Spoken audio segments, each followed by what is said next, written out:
Assalomu alaykum rahmatullohi va barakatuh. Azizlar, bu ko'rib turganingiz ovozali joy namoz. U nima desanglar, men hozir ochib tayyorlab qo'ydim. Anchadan beri ko'pchilikda savol tug'iladi, bu nima funksiyani bajaradi deb.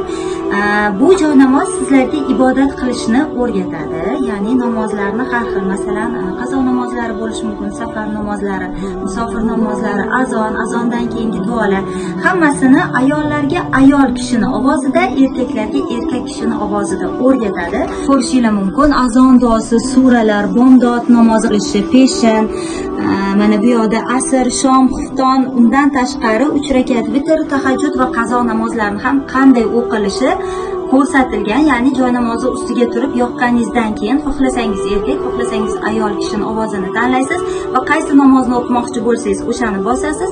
Undan u yog'iga hammasini shu ovoz sizga o'rgatib turadi.